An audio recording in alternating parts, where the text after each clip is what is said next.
Cancer నయమైన తర్వాత because of cancer ట్రీట్మెంటా మిగతా ఏదైనా రీజన్సా? క్యాన్సర్ నయమైన వాళ్ళు దాదాపుగా 20% మందికి గుండె జబ్బులు వస్తున్నాయి లేదా హార్ట్ స్ట్రోక్ వైపుగా వాళ్ళకు వస్తున్నాయని మనకు స్టడీ చెప్తున్నాయి. ఇందులో వాస్తవం ఉందా?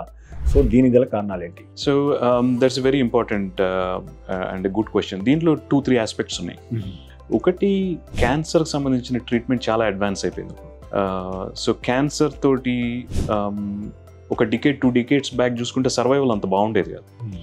ఇప్పుడు ట్రీట్మెంట్లో ఉన్న అడ్వాన్సెస్ తోటి, కీమోథెరపీ కానివ్వండి, వేరే వేరే లేటెస్ట్ డ్రగ్స్ వల్ల వచ్చిన అడ్వాన్సెస్ తోటి సర్వైవల్ బాగా పెంచేసేయగలిగారు.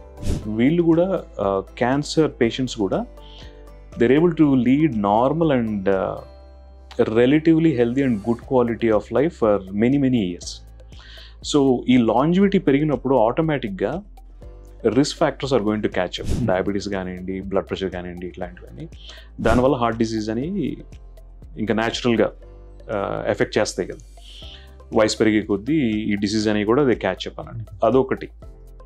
Second thing, there are certain type of cancer chemotherapy drugs. ఇది ఒక డిస్క్లైమర్తో చెప్తాను.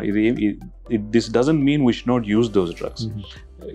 ఈ particular chemotherapy drugs they really improve the survival by controlling the cancer అన్నమాట. పర్టికులర్లీ బ్రెస్ట్ క్యాన్సర్లో యాంథ్రాసైక్లిన్ గ్రూప్ ఆఫ్ డ్రగ్స్ అని వాడతాం. వాటితోటి కార్డియోమైపతి వచ్చే ఛాన్సెస్ డౌన్ ద లైన్ కొంచెం ఎక్కువ అనమాట. ట్రీట్మెంట్ వాడుతున్నప్పుడు కానివ్వండి, తర్వాత కానివ్వండి. అట్లాగే కొన్ని లేటెస్ట్ కీమోథెరపీ డ్రగ్స్ కూడా వచ్చేసాయి ఇప్పుడు. టైరోసిన్ కైనేస్ ఇన్హిబిటర్స్ అని, ఇమ్యూన్ చెక్ పాయింట్ ఇన్హిబిటర్స్ అని.